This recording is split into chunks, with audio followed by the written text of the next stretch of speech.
Hari ini saya kedatangan satu sepeda baru lagi. Ini Polygon Stratos S4 keluaran tahun 2020. Baru kita dapat dari Semarang. Semalam kita ambil barangnya di Semarang. Kita pilih Stratos S4 karena memang harganya terjangkau. Ini rasional, jadi nggak lebih mahal dari price listnya Polygon yang membuka harga sepeda ini di bandrol 9,5 juta. Nah, ini bekas tapi masih mulus banget, dan harganya yang jelas kurang dari 9,5 juta. Ya lumayan lah selisihnya, cukup buat ongkos bensin sama makan di jalan dari Semarang dari Jogja Semarang balik lagi ke Jogja. Kita semalam berangkat jam 8 dari Jogja sampai Semarang jam 11, lalu perjalanan pulang jam 1 sampai Jogja lagi sekitar jam 3 jam 4-an ya, hampir subuh. Nah, ini perjuangan one night stand buat ngedapetin Stratos S4, satu varian yang mulai cukup langka setelah kemarin S2 S3 itu langka karena banyaknya orang yang mulai main road bike. Laris manis karena harganya terjangkau. Sekarang orang sudah mulai lebih serius dan menjangkau Stratos S4 yang harganya itu sudah tidak bisa dibilang entry level lagi ya, karena sudah mendekati angka 10 juta. Kalau masih di atas 5 juta atau 5 juta lebih sedikit tuh kayaknya masih masuk ke entry level. Nah, seperti apa sih Stratos S4 ini? Spesifikasinya kita akan coba lihat. Oke, kebetulan kita dapat warna biru hijau kombinasi dengan hitam dan hitam doff. Nah, ini size-nya 5152 M ya, masuknya ke M. Ini frame-nya Stratos S4. Stratos keren banget finishingnya lur. Ini aluminium tapi sangat tipis. Nah, kita mulai dari first impressionnya dulu ya. Oke, cukup keren. Kita lihat dari sisi yang lain. Kalau dari depan penampakannya seperti ini, Stratos S4 keren, masih mulus banget terus, frame-nya juga masih mulus. Oke, nah kita akan coba mulai dari perbedaan yang paling mendasar antara Stratos S3 dan S4 yang terletak pada sisi wheelsetnya. Nah, kalau S3 itu dia masih pakai punyanya Entity, punyanya Polygon ya, dia non-brand, bener-bener non-brand. Kalau S4 ini dia sudah pakai wheelsetnya Entity SL2, jadi sudah lebih ringan. Nah, kita akan coba tes keloncaran dari rodanya. Oke, suaranya begini ya. Saya nggak tahu ini mungkin udah pakai bearing ya atau belum ya, saya nggak begitu paham. Tapi kalau dilihat dari putarannya sih udah cukup loncat ya, cukup lah kira-kira. Oke, ini dia keren. Oke, sekarang kita akan lihat dari perbedaan yang berikutnya, yaitu dari sisi weldingnya.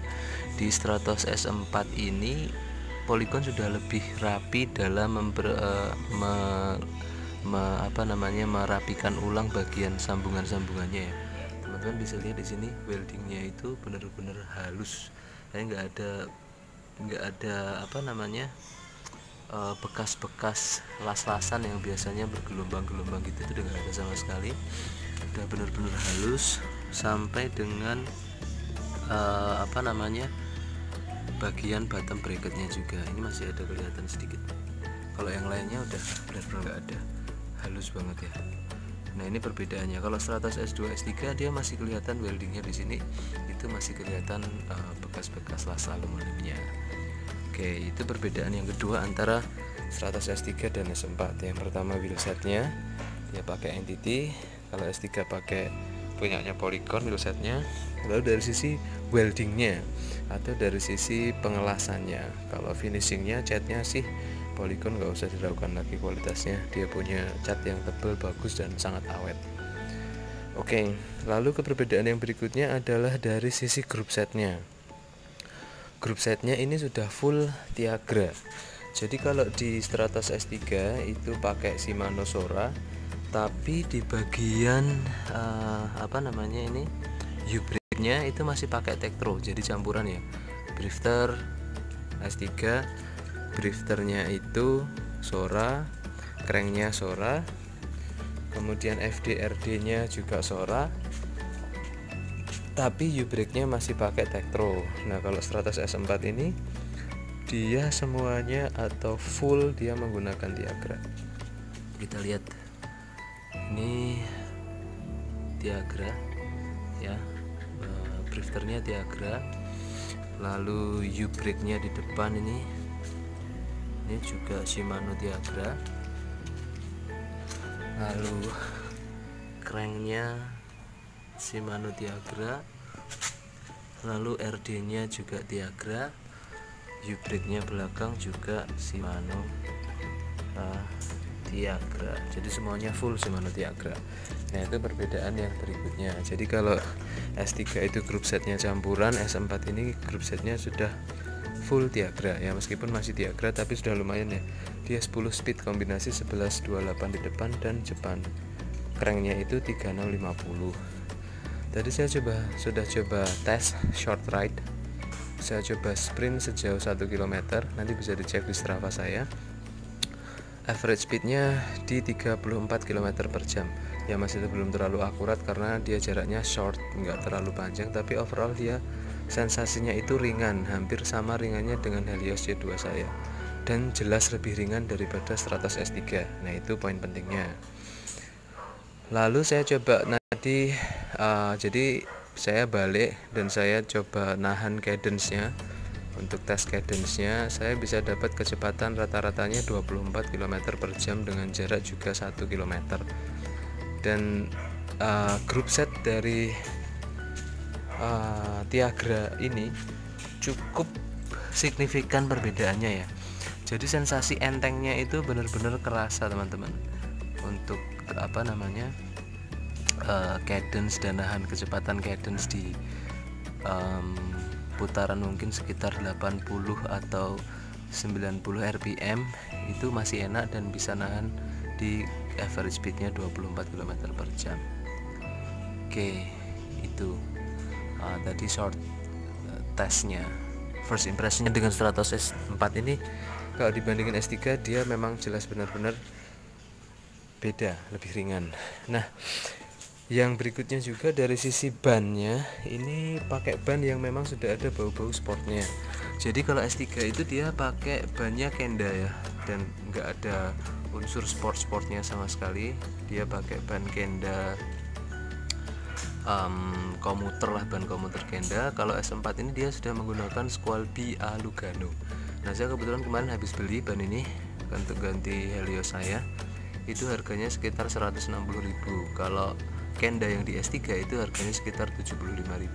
Jadi very significant perbedaannya. Ini memang benar-benar sudah ada unsur sportnya dibandingkan dengan S3 yang menurut saya lebih banyak ke komuter. Oke. Kalau dari sisi pedalnya sih ya nggak ada yang istimewa ya dari pedal ini. Masih sama dengan yang dipakai di Stratos S3. Nah, berikutnya saddle-nya ini juga standar sama dengan yang ada di S3. Seatmount-nya NTT ini juga sama dengan yang dipakai di S3. Nggak ada yang istimewa dari saddle dan seatpost ini. Lalu baik stem maupun drawbarnya masih juga alloy. Nah, yang menarik ini karena yang punya itu dia pakai stem yang cukup panjang. Ini stem 11 cm. Biasanya karena memang tinggi badannya yang cukup tinggi, dia pakai 17 cm stemnya. Nah, sensasinya bisa lebih menambah sepeda ini menjadi lebih aero. Tapi untuk tinggi badan saya yang cuma 168, stem 11 cm ini masih kerasa cukup kepanjangan. Dan karena ininya juga nggak bisa diangkat terlalu tinggi. Kalau terlalu tinggi nanti saya rasanya itu kayak nggak nyaman pedalingnya. Oke. Dan juga Stratos S4 ini sudah pakai sistem taper yang di depan ini. Jadi forknya itu rigid space antara fork dengan head tube itu benar-benar sangat tipis. Jadi kalau dia pakai engsel, oke lah, katakanlah dia engsel emang harus ada celah, tapi dia pakai engsel yang jelas lebih baik dibanding S3 atau S2. Jadi dia tipis di sini. Kalau S3 tuh, S2 masih ada space-nya kelihatan di situ. Dan biasanya dia dikasih kayak seal gitu supaya nggak kelihatan jelek. Itu. Forknya juga sudah karbon lur. Jadi ini nyaman buat gerunjal-gerunjal. Itu dia ngeredam dengan lebih baik, ngeredam getaran dengan lebih baik. Oke, mungkin itu dulu review Stratos S4 dari saya kali ini. First impression ya Stratos S4 dari saya kali ini. Yang jelas sepeda ini nyaman, jauh lebih nyaman daripada S3, dan memang sepertinya Polygon sudah memasukkan Stratos S4 ini dalam entry level kategori sport. Kalau S2 S3 itu kayaknya masih untuk komuter deh, road bike tapi untuk komuter. Tapi S4 ini sudah benar-benar berbau sport. Oke, sekian dulu lor. Thank you udah menonton videonya. Kalau kalian suka video ini silahkan subscribe, komen, like, dan share supaya lebih banyak lagi teman-teman yang terinformasi tentang first impression dari Stratos S4 ini. Oke, terima kasih. Assalamualaikum.